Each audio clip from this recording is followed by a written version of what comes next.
about the black man that was found hanging from a tree in Oakland, California, June 30th? Diamond Canyon, Bridgeview Trail, June 30th. Where is the coverage? Where is the outrage? Now, this is not something I heard in the streets. The Citizens app reported it. A 911 call went out, which I will play right now. Need a unit to break for this. There's a person that's hanging from a tree. Park in Lamert. Need a unit to break for this. There's a person that's hanging from a tree. Park in Lamert. Even people in the neighborhood said they saw a black man hanging from a tree right off the trail. The police, they showed up and they called it a suicide. And then they left. No press release, no statement, no media coverage, just silence. This did not happen in the middle of nowhere. It happened in Diamond Canyon, a public trail. Let me remind y'all, California does have a history of lynching. During the gold rush, people were hung from trees like warnings. Fake bodies and nooses were found at Lake Merritt in 2020. Y'all remember that because it was national news. But this time, it was a real body, and they called it a suicide. That's exactly how modern lynchings work. Not with mobs and postcards, but with silence, with no names, no autopsy report, no news coverage. Now, if this was your son, your brother, your friend, would you be okay looking the other way? Would you be okay with the world looking the other way? Because I'm not, and Oakland deserves answers. That man deserves dignity. We need names. We need the coroner's report. We need footage. We need to ask why. Again, in 2025, why a black man can be found hanging from a tree in Oakland, California, and not a single person bats an eye. I need you to like this video, share this video, and comment. I will also leave the duets and the stitches open so that you guys can react to this. I will post a part 2 and give you guys the footage from the actual area because I did go down there today. I talked to the neighbors, I talked to city employees, and I did walk that trail. And even I'm still trying to figure out how a black man hung himself from that tree. We have breaking news right now. United States Senator Ron Wyden from Oregon says that his staff has officially confirmed reports that Medicaid portals are now down in all 50 states following the federal government's decision to implement a federal funding freeze. Essentially, the Medicaid payment system is no longer operable in all 50 states, according to this Oregon senator. This comes as the White House is refusing to comment whether or not Medicaid will be impacted by the federal funding freeze. Medicaid is a critical government-funded program that millions of Americans rely on. That program is coming to a complete halt at 5 p.m. and it really already has over this federal funding freeze. And it potentially could only get worse with more government programs on the chopping block, including childcare, healthcare, food inspections, and so much more. I did a full breakdown on all of the federal programs that could be impacted on my Substack, linked in my bio.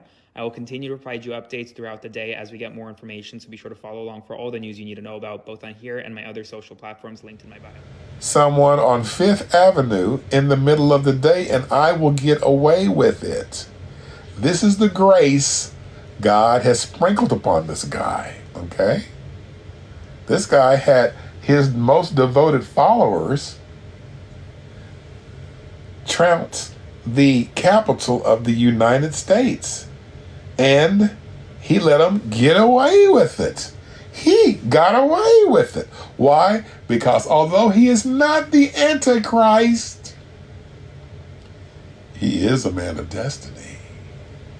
And your destiny is inextricably tied to this greatest man in the West at the time of the end, Donald J. Trump. Why?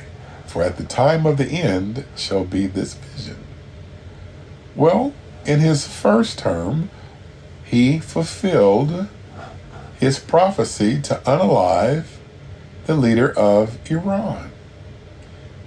Remember, Iran was called Persia until the 1930s.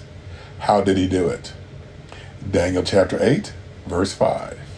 Daniel was considering, and behold, a he-goat came from the west on the face of the whole earth, touched not the ground, and like George W. Bush took out Saddam Hussein through shock and awe campaign, remember that? Of bombs, and Saddam ran out of his palace, and we dug him out of the ground. The Bible says the same, that the second horn that comes up last, which is going to be the he-goat, is going to take it out. And that second horn is who? Persia.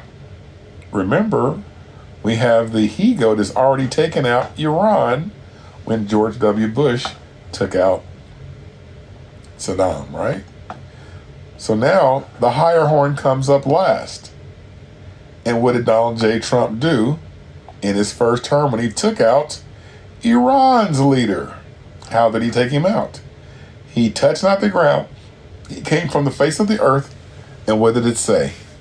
It says the United States drone strike ordered by Trump, unalived top Iranian commander while he was visiting the capital of Iraq. So, isn't it interesting that Donald J. Trump fulfilled this in his first term? However, that wasn't the guy God wanted him to get. So what did God do? God had to fulfill his word. What it says, what? The he-goat waxed very great, and when Donald was strong, the great horn was broken. He was broken from his seat of power through an election that he lost to this gentleman by the name of Joseph Biden. But what did God do to the heart of Donald Trump, president of the United States, when he lost the election? He did the same thing to his heart that he did to the leader or the ruler of Egypt's heart in the second book in Scripture called Exodus. Can someone share with the TikTok audience of nearly 250 people what did God do to Donald J. Trump's heart after he lost the election that caused him not to sanction the loss? Because he did the same thing to the Pharaoh of Egypt's heart. For the scripture states that the king's heart is like water in the hands of the Lord, and he turns it whithersoever way he wills. And let's see who we have here. We have Mark Gilley. Yep, hardened it. Yes. One Vision hardened it. Todd Miller hardened it. Breaking news, guys, breaking news. So the vice president, that piece of garbage, J.D. Vance, just put out a communications where he states that he would like to implement a law where if women travel from state to state, even inside the United States, every woman should go and be checked by a physician to make sure that they are not pregnant, and that if they are pregnant, they could be notated, and then once they go to the next state, be tested, once they come back into their state, they would be retested to make sure that they are still pregnant and did not have an abortion. What the actual fuck? So now it's illegal, or we're not allowed to travel alone as women in this country? I mean, I get that, if it was up to the government, women would not be allowed to vote, work, speak.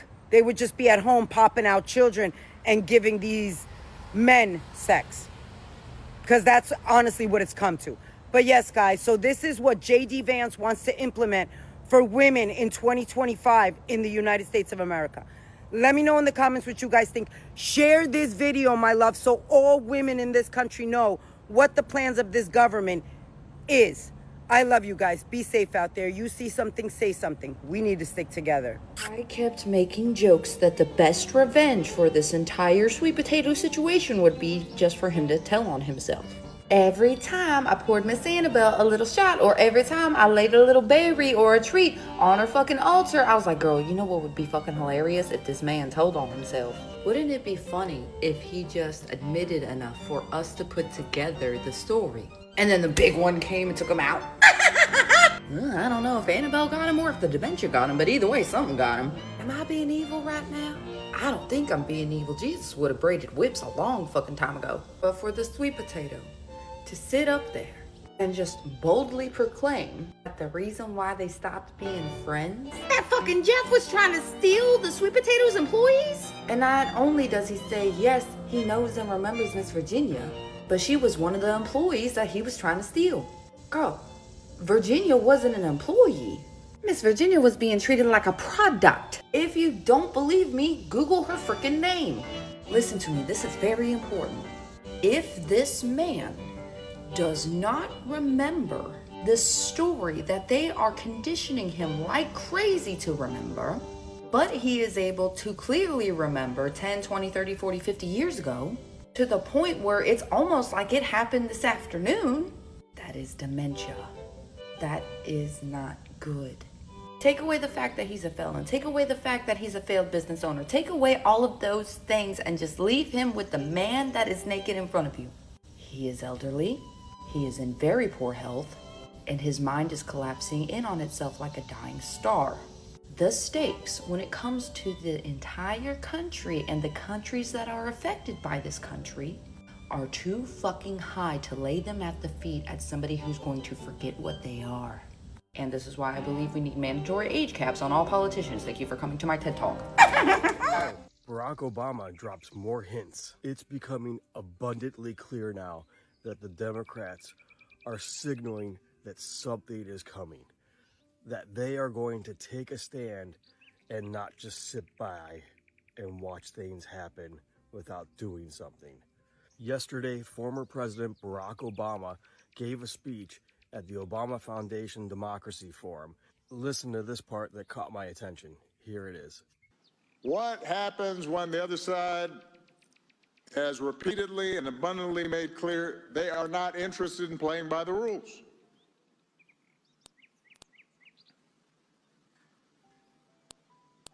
It's a problem.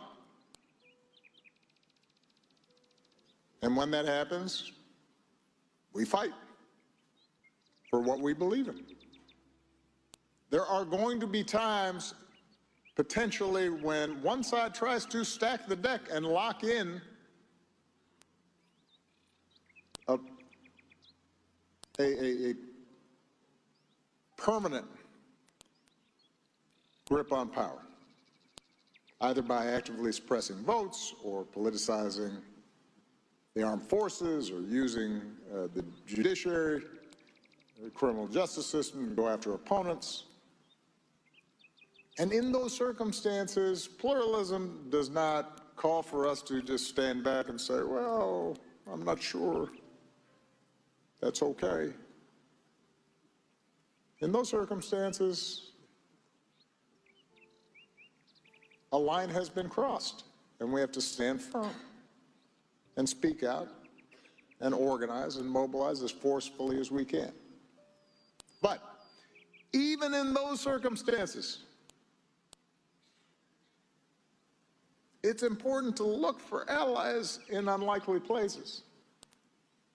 And too often we assume that people on the other side have monolithic views, when in reality some of them may share our beliefs in sticking to the rules, observing norms.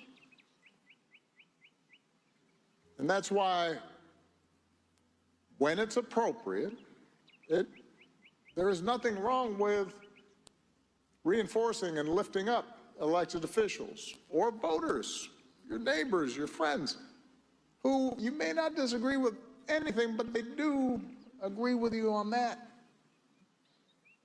because they may be able to exert influence on people they've got relationships with within the other party. So, none of this will be easy. Did you notice how he would pause and make sure to be careful about what he says? He's the best at doing this, but he was very careful at what he was saying during this part of his speech. He is signaling that something is coming, that's going to be significant and that is going to require all Americans to come together to stand up for what is right, for what is just, and for the truth. It's something so significant that it's going to require us to reach out to our opponents on the other side of the aisle and garner their support, which they should support. If they still stand up for right and wrong, which he's suggesting they do, then they will support what's coming. Between what Kamala has said lately, Cory Booker, Gavin Newsom, and now Barack Look, Obama. Republicans have to stop pretending that this is not happening. We see it every day with our own eyes. Donald Trump's decline, whether it be mental or physical, is getting rapidly worse, and it's not something the Republicans can ignore any longer. Earlier today, for example, Donald Trump was dozing off in the middle of a White House meeting that was public, and it was all caught on camera. And this meeting was at like 1 p.m. in the afternoon. It was not early morning or late at night, middle of the day, and Donald Trump was falling asleep. For years, Republicans picked on every single mistake that Joe Biden would make randomly. But when Donald Trump is falling asleep in meetings on camera, they're silent. So I'm going to talk about this clip with you, show this clip to you. But before I do that, I want to get into this article from the Rolling Stone. They recently put together a full article of some of Donald Trump's recent decline moments. And when you look at it as a whole, it's clear that something is just not right. So their article is titled, "Trump's Senior Moments Are Getting Worse." Donald Trump's bizarre combination of speech mannerisms, physical quirks, and garish physical appearance has, over the past decade of his political career, often functioned as Teflon. The president's absurdist, abhorrent political persona is endlessly mockable, which is true, but it's also a key component of his increasingly authoritarian politics, and his presentation only seems to be getting worse. Trump is the oldest man to assume the presidency in the history of the United States, which again is incredibly hypocritical of the Republicans. They complained about Biden's age and then elected the oldest person to ever be president. I digress. If the standard, as Trump has himself stressed repeatedly in reference to Biden, is that a president's cognitive decline is a disqualifier and a potential liability, it's worth taking a look at the man currently sitting behind the Resolute desk and some of his more egregious senior moments in his second term as president. Let's start here with one of the more recent moments. Trump told a false story about his uncle teaching the Unabomber. Now, that's a sentence I never thought I'd have to say, but in Trump's America, who knows what's going to happen? Earlier this month, while addressing attendees at a Pennsylvania energy summit, Trump told a bizarre story about his uncle, former MIT professor John Trump, saying, quote, "Ted Kaczynski was one of his students," Trump claimed, referring to the Unabomber. "That's a smart man. Kaczynski was one of his students. Do you know who Kaczynski was?" Trump said. "There's very little difference between a madman and a genius. But Kaczynski," I said, "what kind of a student was he, Uncle John, Dr. John Trump?" He said, "Seriously good." He said he'd go around correcting everybody, but it didn't work out so well for him. Now, reading that paragraph in and of itself, it's total jumble. I mean, it's all over the place, but basically nothing about this story, outside of Trump's uncle being a professor at MIT, was true. Kaczynski was not a student at MIT. Ever. He got his undergraduate degree at Harvard, completed his master's and doctorate at the University of Michigan. John Trump also died in 1985, more than a decade before Kaczynski was caught and identified as the Unabomber, meaning it's extremely unlikely, if not almost impossible, that John Trump would have known him, and there's no reason that Trump would have asked his uncle about Kaczynski. This is something that Donald Trump genuinely made up out of thin air. Or what about this one, which we covered on this channel? Trump said he was surprised that Jerome Powell, whom he appointed... FBI Director Kash Patel has made a chilling discovery. He found burn bags hidden inside a secret room inside FBI headquarters. And what's inside them? Well, that's sending chills throughout Washington. But before we get into that, please join Explain America. Like, comment, share. We appreciate your support for common sense journalism. Now, here's what happened. Trump's FBI Director Patel made a discovery that should scare every corrupt player inside Washington, D.C. Inside the J. Edgar Hoover building, which is the headquarters of the FBI, his team uncovered a locked room that previous directors never disclosed. Inside that room, burn bags meant for destruction, and not just one or two, enough to fill the entire floor. So according to the bombshell report, these bags contain documents tied to the FBI's Trump-Russia investigation, or Crossfire Hurricane, and materials from the classified annex to Special Counsel John Durham's report. Well, I guess we know why they raided Mar-a-Lago.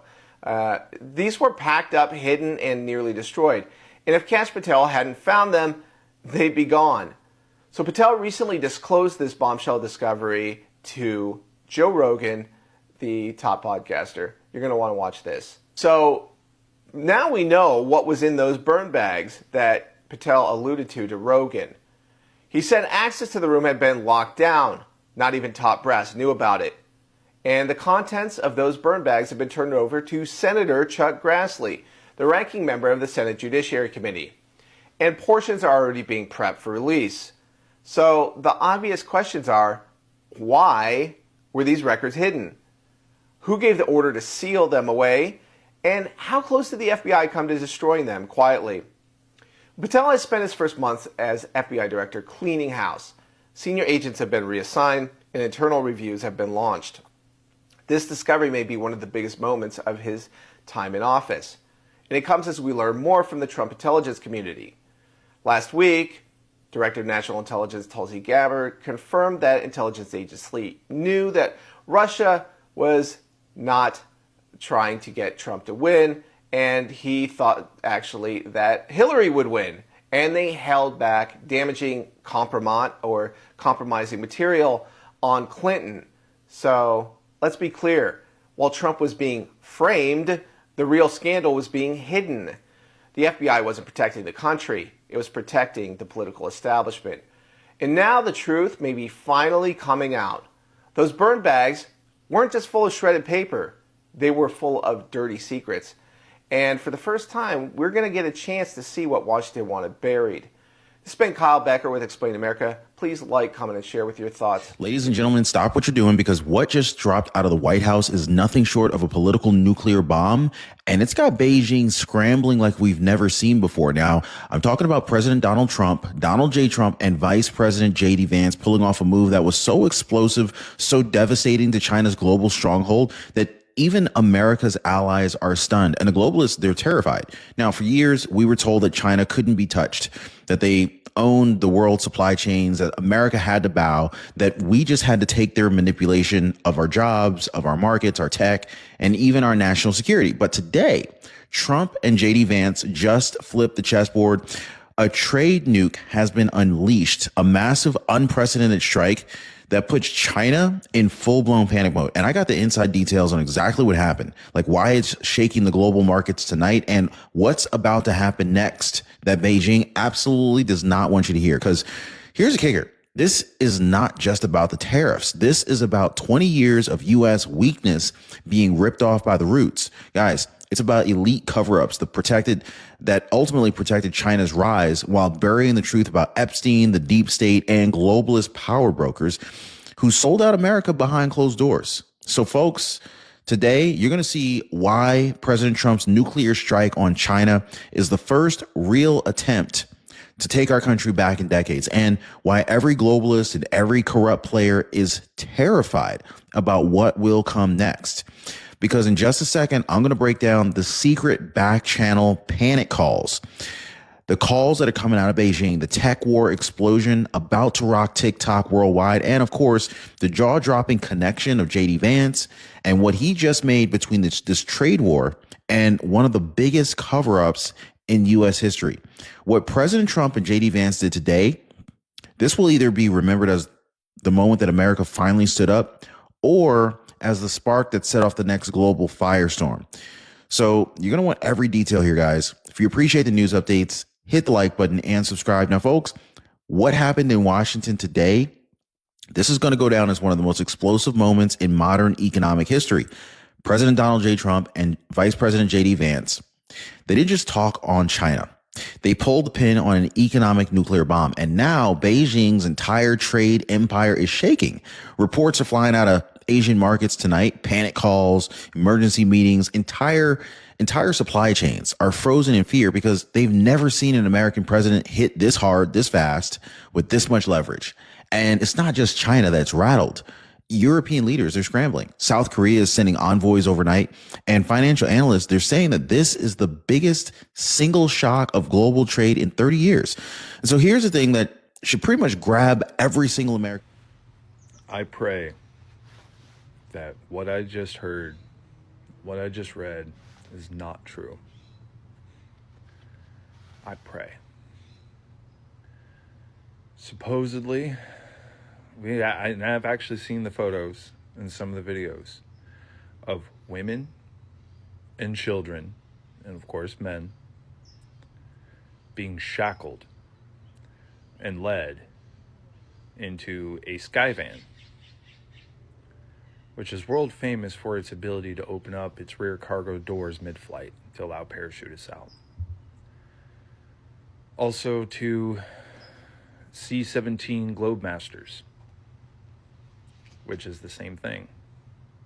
Open up the rear, allow people to jump out. I've ridden those in the military. They opened up the back of them all the time. And supposedly there's flight data of these particular planes going out to the middle of the ocean into international waters, a couple hundred miles off the coast, and then turning right around and coming back. Allegedly empty.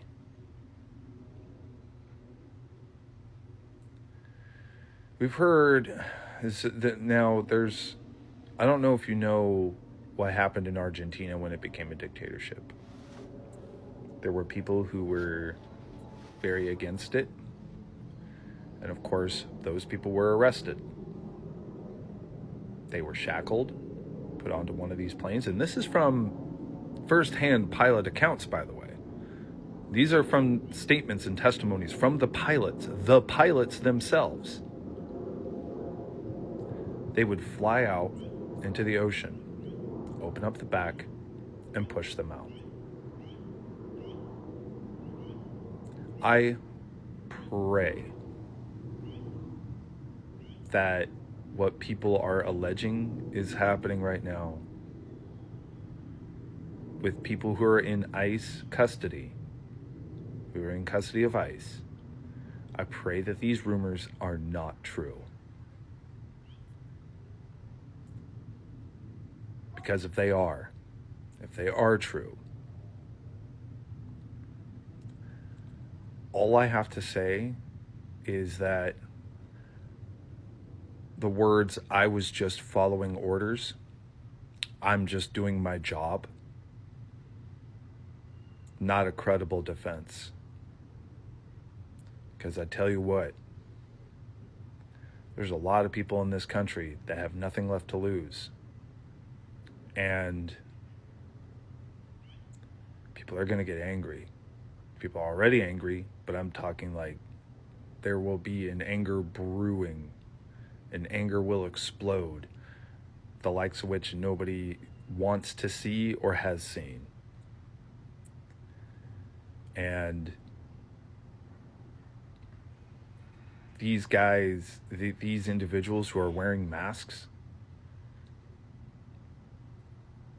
you still have to go grocery shopping. You still have to go out in public. You still have a family to worry about. You still have to go about your regular day, not just when you throw on that tactical vest that you got from the Army surplus store or from some surplus store and throwing up a makeshift mask that you found that makes you look cool and look intimidating. You'll get identified.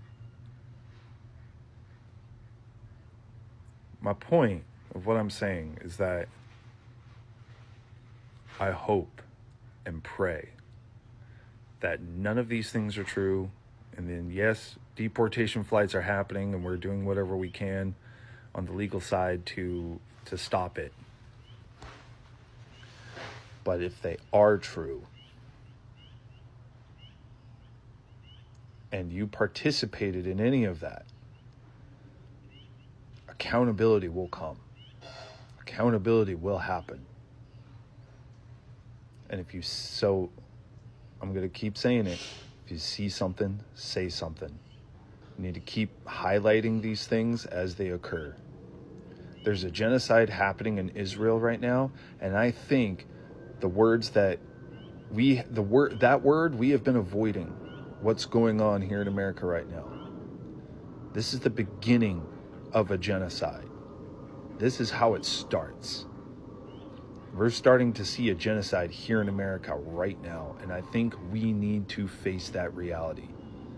This is what happens. Some people's, and I absolutely blame MAGA for this.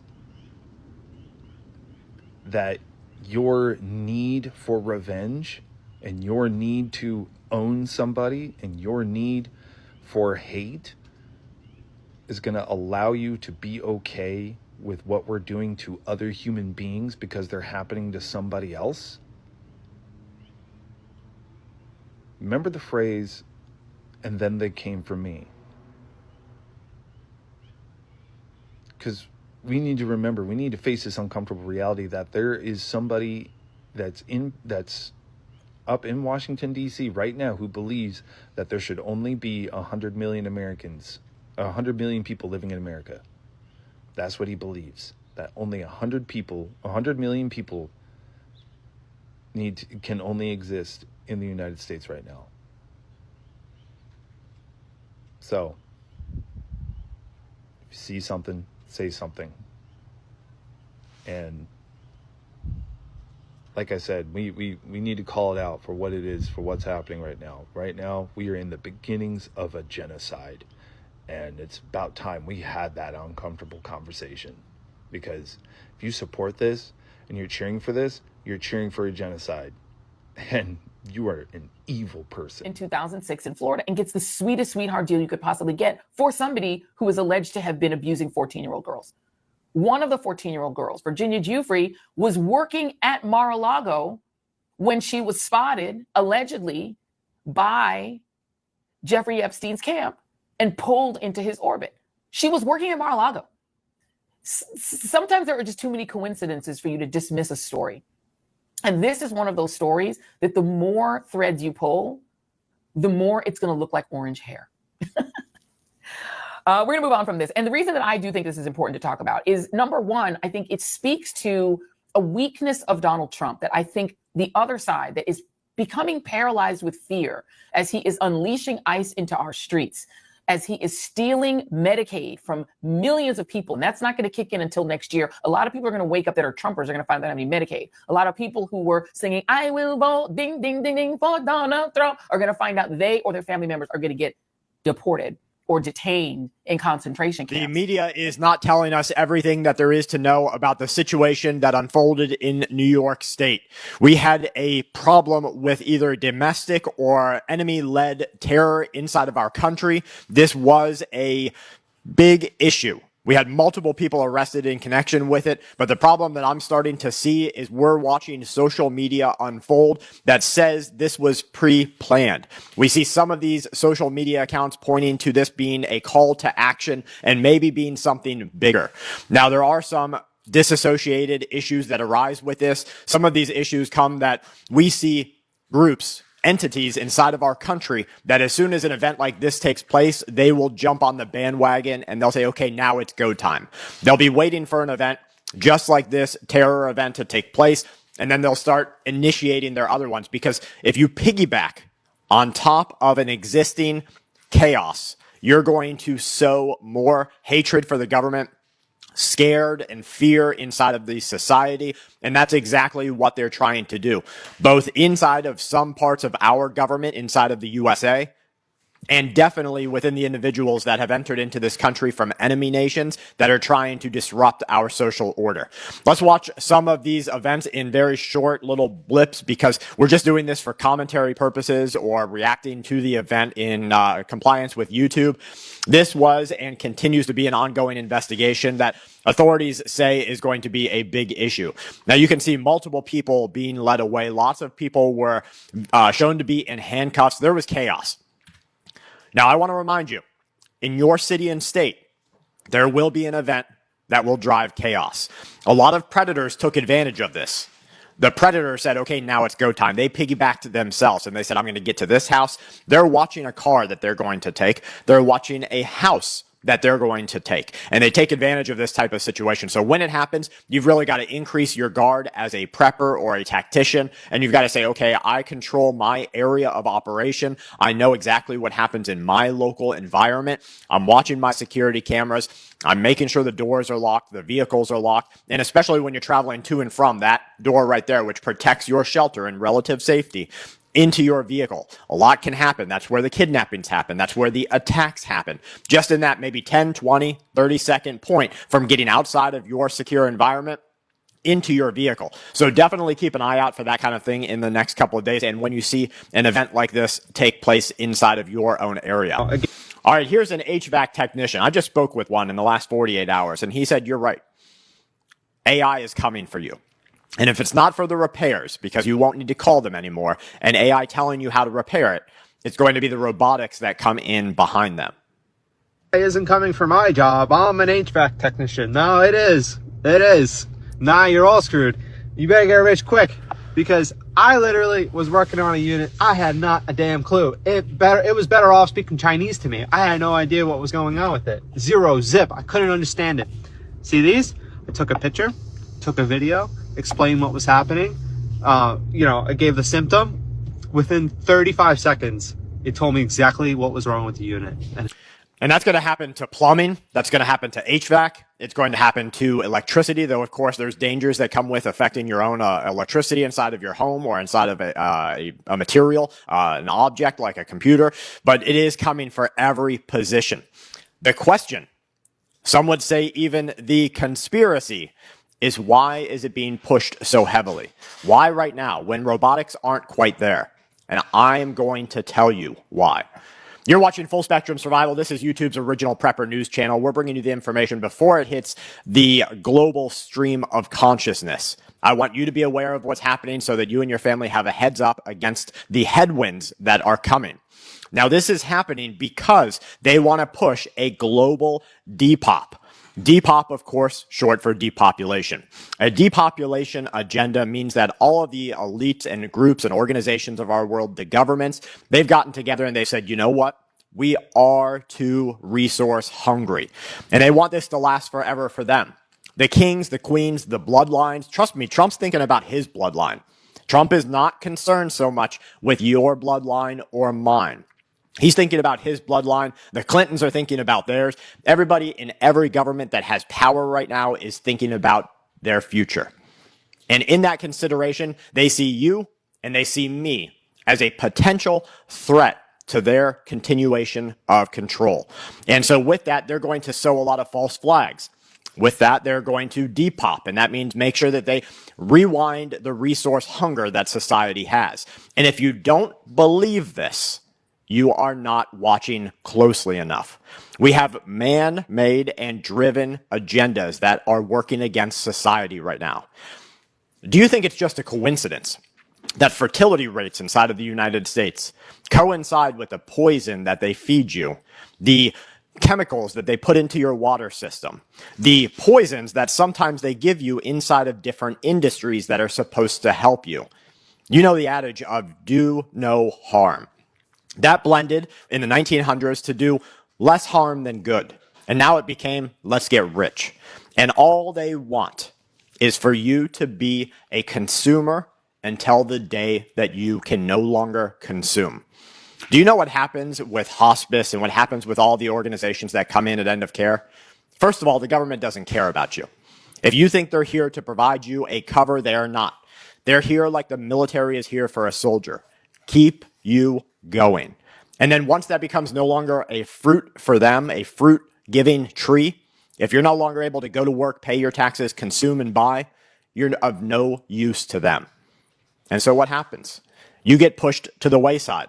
And this is just one of the visible areas we see this happening in. Guys, housing defaults, as we move forward, housing defaults hit the highest they have since the 2007 through 2011 financial crisis. I know people that lost their homes to foreclosure in this, that were making good money. I know people that their entire life went from way up here, not up at the 1%, but way up here at the 80s, down to the 10s and 20%. Food stamps, SNAP, no health care, bad health, having to eat the poison that is cheapest at the grocery store. Depop. It's the agenda, folks, and it's time that you and I wake up to it on a higher level. The US dollar. Now, Trump is doing some good things. I've told you, if we can weather this storm, we, American citizens, are going to come out ahead. But the problem comes in with weathering that storm. Can we actually make it through what is happening right now and move to the next stage where you have a chance to get some assets? Because Zuckerberg, he is not worried about his taxes or his next vehicle purchase. No, he's buying survival compounds. Trump, survival compounds. Joe Rogan, survival compounds. Celebrities, survival compounds. They have their own seed vaults. They are using only heirloom seeds to grow their foods. They're not using any sort of chemical composting or pesticides. They are ahead of the game. And so if we look at them, instead of our culture being so hyper-focused on the fruitless extravagance that they all want you to strive for, we need to think about our great-grandparents and the people before them. You are a survivor, and you're only here because your great-grandparents survived World War I, World War II, the Iraqi conflict, the chaos around September in the early 2000s, COVID, a manufactured disease that all of these organizations have come out and said this was part of a Depop. So what are we really looking at here, folks? You're looking at an agenda that puts you against the odds. And I don't know if you've ever walked into a casino before, but the moment you walk in, everything inside of that environment is meant to keep you buying, using your money, and losing. And that's what this whole world is about right now. Use your money and lose your money. So we have some video coming in. I'm going to have to, of course, blank that out because you can't show that sort of tool on here. But what has happened in the last 48 hours is really starting us. Why did he choose Blackstone, folks? Let's just ask, what is Blackstone? I want you to see this with me. Blackstone, the world's largest alternative asset manager. It's a hedge fund. Let's go ahead and ask Homeboy. Let's ask Grok here and see what Grok has to say about what kind of conspiracies surround Blackstone. Let's just see what it has to say. I haven't done this before. I know, of course, a couple of them in my own head. A major private equity and investment firm. So they have control over your housing market. Hedge funds own about 60% of every house inside of the USA. Global news narrative and control narrative, governments, entire economies, exploitation of the economic crisis, corporate takeovers. You know who's buying up what used to be the average poor man's home, which was a mobile home? Hedge funds like Blackstone. And then they say there's cultural ones. AI that is being used by Blackstone and other hedge funds to create a new order of our world. A new control of global finance. They say these theories involve groups like the Illuminists. You can't say what the other term is there, but you could probably read it on screen. Bones along with different skulls. This is definitely something that is reported to be going on. Let's see, critical perspective. They manage over a trillion assets, and that's just their main head. Now, I don't know if you remember chickenpox, folks, but it's not just about the boils that you can see. It's about the underlying disease. And we're here at Full Spectrum Survival bringing you this information every day so that you and your family can get ready. Get out there and prep. Buy some homeland. Buy some assets if you can. And get ready. My name is Brad. I want to thank you for taking your time out of your morning or afternoon to watch this. Please check back for our afternoon video. Full Spectrum Survival on YouTube and a little bit on X.com. From my family to yours. Stay safe. I got your mother over here riding my tectonic plate. Let me tell you what went on in San Bernardino, California. 4.3 magnitude earthquake right now, basically. So we got California getting into the mix. Now, I'm not going to sit here and say, oh my God, California knows best. This is like very light damage. This is basically nothing. So, you know, all I could say is, hopefully this is the worst of it. They downgraded it a little bit because they said it was a little bit higher, right? But hopefully this is the worst of it because you all know this could lead to something bigger, or it could be small little tremors like 1.3, 3.4. Your mother's hanging out by my door. You understand what I mean? You guys were 4.3, so that puts you in the 3 to 5 scale. Often felt minor damage. So it was probably like on the East Coast feeling the way we did. It was shake, rattling, and rolling a couple of years ago. That's probably what it was. So be safe over there. Okay, we all knew that Blake Lively was being deposed today, but Justin Baldoni has just been announced that he is in the fucking room. No matter if you are Team Blake Lively or Team Justin Baldoni, you have to admit that this would be the most anxiety-provoking situation. Like, I would feel like I was swallowing sand. I would be so nervous to be either of them. Because think about it. They have not seen each other since the set of It Ends With Us. I'm just thinking about, like, can I imagine if I was in a room with, like, somebody that I had a falling out with, burned a bridge with, how I would, oh my gosh, I can't imagine, you guys. So as you probably already know, Blake Lively had her choice of deposition location, so it's at her Lively's lawyer's office there in New York City. But it does seem like Blake and Justin are the only two that have been reported so far having attended the deposition. I can't imagine that Jed Wallace wouldn't go. He seems pretty ballsy, but I don't know.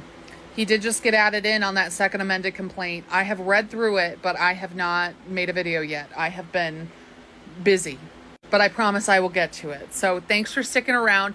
Thanks for hyping me up. Share this video. Let's get chatting. You guys, I need some, like, I feel like I've been like, I need to get hyped up. So if you're here, you love following me, you love my content, thank you. And let's go. Yeah. Another day in America, another day watching our closest neighbors fight back against the mess that we've created. After President Putin Poodle declared Mexican drug cartels terrorist organizations, Mexico President and Queen of the Americas, Claudia Sheinbaum Pardo, hit back with some top-tier malicious compliance, saying, well, okay, if Mexican drug cartels are terrorist organizations, then those that are arming them should be terrorist supporters, right? And since 74% of weapons used by the cartels in Mexico are supplied by, you guessed it, the US, turns out we are the biggest suppliers and supporters of violence in Mexico. Whoops. Don't worry, she isn't just all talk though. She's walking the walk too. Proposing constitutional reforms to crack down on foreign arms traffickers into Mexico. This is what happens when Republicans spout tough on crime rhetoric without thinking about the consequences. The US has spent decades flooding Mexico with weapons and then pretending to be shocked when weapons are used for violence. Now, Mexico is holding up the mirror and Republicans don't like the reflection of themselves. You need to stop and listen to the story of Rodney Taylor, a double amputee placed in solitary confinement because he refused to get into a flooded cell. Rodney's prosthetics are charged by batteries and contain microchips. So when he saw the cell was flooded, he said, I can't go in there, that will damage my prosthetics, which he was then put into what they're calling a restrictive housing unit. This is clearly a violation of human rights and basic human decency. Rodney moved here with his mother under a special medical visa when he was a small boy. He endured 16 operations and as a result has 2 prosthetic legs. While he's been in ICE custody, he has been refused and denied adequate medical care. This is a clear human rights violation. Of course, the ICE officials and prison housing him deny this, but it's clear that he's been unable to get the chargers he needs for his legs, have them properly calibrated, or get them repaired and replaced. Again, this is a man who has lived here most of his entire life, came here under a special medical visa, and has an active pending green card application. He's 46 years old and a barber. He's engaged to be married, but he is sitting, languishing in a detention facility because he was picked up for having a past burglary charge as a teen for which he was pardoned. And because of that, he is being treated like a non-human entity. They don't see him as a human being. If they did, they would get him proper medical care, or at the very least, release him on compassionate medical grounds so he can get the care that he deserves as a human being. Please follow this story. ICE is using cargo planes to deport people, but some of these planes fly over the ocean, turn around mid-flight, and never land. So what's really going on here? So let's break down the facts and the concerns, because while there's no verified evidence that ICE is dropping people into the ocean, there are serious red flags that we can't ignore. First, yes, ICE does use cargo planes for deportations, including military aircraft like C-17s and C-130s. These flights are more expensive and less efficient than commercial options, so why use them? ICE says it's for, quote, security, but that raises more questions than answers, especially when photos show shackled people being loaded onto these planes. At the same time, people have supposedly tracked some of these flights flying out toward the ocean, then turning around midair. While flight turnarounds can happen for operational reasons, in this climate, it feels deeply suspicious. Adding to the concern, shackled bodies have been found washing ashore in places like Spain. Spanish authorities are investigating these as homicides, possibly tied to migrant trafficking. But the timing, the shackles, and the secrecy around these deaths have sparked global fear. And while we should be careful not to spread misinformation, we also can't afford to ignore these patterns.